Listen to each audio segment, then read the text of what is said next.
Marcos Viegas here with Jermall Charlo in Las Vegas, just hanging out. We have a big fight coming up, Porter versus Broner. Quickly, how do you feel that fight's going to end up here tonight? The guy with the much better skill is going to win the fight. It's going to get a little dirty, obviously, but you know, whoever is in more shape is going to win the fight. Who do you feel that'll be? Broner. Broner? Yeah. It's not so much about what he does outside the ring. It's more so about his actual natural talent inside the ring, and he's a very talented, real fast. He's pretty heavy-handed, little guy, but a big little guy, you know. And styles make fights, and Porter is going to be right there for him. Porter comes forward real aggressive, and I'm just worried about him getting like headbutted or anything, but punch is going to be right there for Broner. Would you be surprised if Porter pulls it off and wins this fight? I wouldn't necessarily be surprised because it has happened before where Broner wasn't able to deal with this type of style that Porter has. So I wouldn't be surprised. I mean, you know, it wouldn't shock me, but at the same time, like this time around, I don't think a style like that will beat Adrien Broner. You living in Texas, is it a lot harder to train in Texas given like the heat than other places in the U.S.? I mean, you can get used to anything. Yeah. You know, the only thing our body isn't normally ready to get used to is running, and you can get used to that. Yeah. So I mean, the heat doesn't really bother you.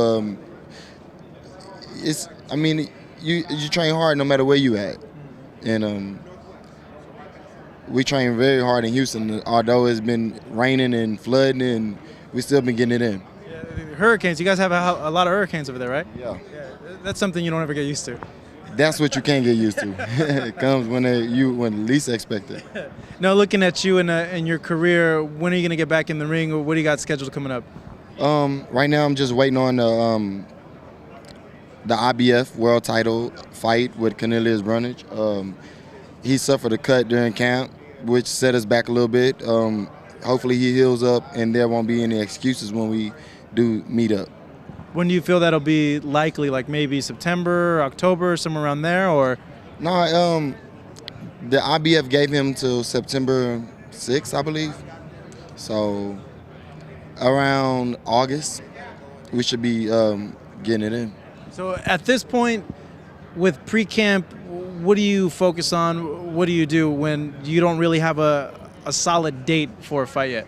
Well, right now I'm just kind of stay active, like in the gym. I'm staying strong. I'm doing the things that I have to do to keep, you know, my power up and my explosion up. And Danny Arnold's working real good with me of like stretching the camp out, because I don't really believe in overtraining, but he has a certain way that we train over at Plex in Stafford. So it kind of gives us like a different, you know, a different nature of this fight, because I don't want to overtrain. How are the sparring sessions with you, your brother, and Laura? I would imagine they're like wars. Yeah, it's intense. It's something that a lot of people would just pay to watch. But you guys ever thought about that, like streaming it? We just try to make everybody better, you know. Like my brother gets better, Laura gets better. We giving each other those looks that world champion style looks.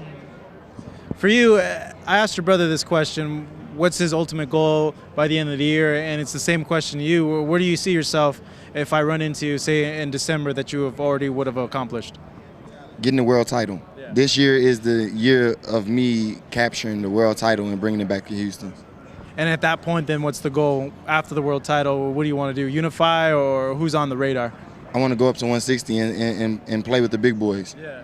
Yeah, you know, find out what the middleweight division can hold, and it's a lot of good fighters that I look up to that's there, and we could just make great fights.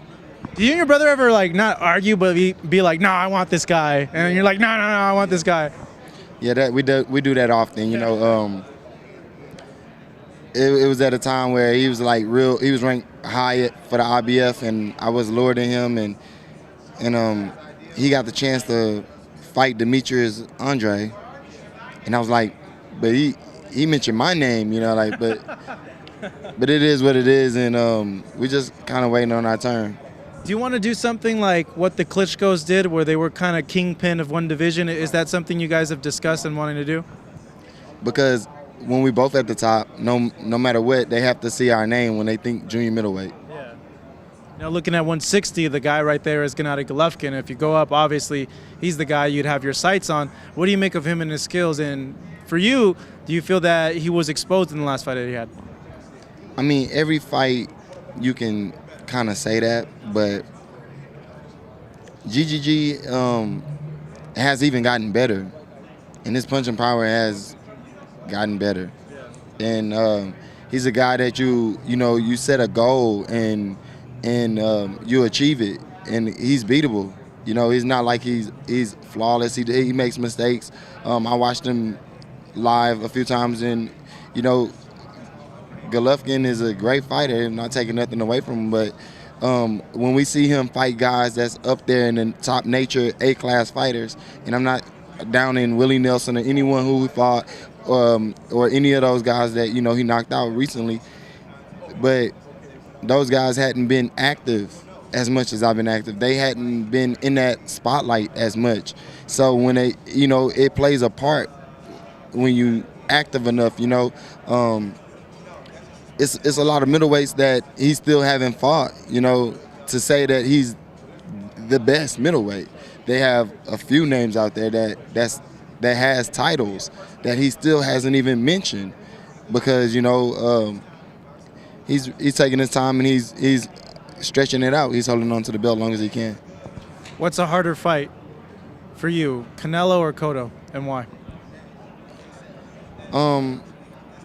Cotto. Cotto knows more. Matter of fact, look at Cotto's last couple performances, and then you look at Canelo's last performances. He fought a guy that was inactive, a guy that hadn't fought in a while, changed trainers, going through a lot, and he knocked him. He did what he was supposed to do. I'm not taking nothing away from Canelo. Canelo trains hard. This is a business. You understand? So I'm really here to capture the world title, and that's what Canelo's goal is, to prevail itself after the loss of Mayweather, which you lost to the best in the world, no matter how far Golden Boy pushed him up. But Cotto would definitely be a harder fight, because his style, and he has, to me, he's more versatile than Canelo. If they fight, then you'd favor Cotto in that fight? The youth and everything that Canelo brings, Canelo makes a good fight for Cotto, but like I said, Cotto been there before. Cotto been the underdog too, and he been in the point where nobody believed him. So yeah, I probably think that Cotto would probably take that fight like Mayweather did. Yeah. Well, we can't wait. You're coming back then, you feel, when? August, September? Yeah, at least no later than September. I should be back in the ring. I can't wait. I'm in shape now. I'm hungry. I'm ready to be ranked and looked at as one of the best in the world. Jermall, as always, thank you for your time. Really appreciate it. Here with Jermall Charlo, Marcos Vegas for the Boxing Channel.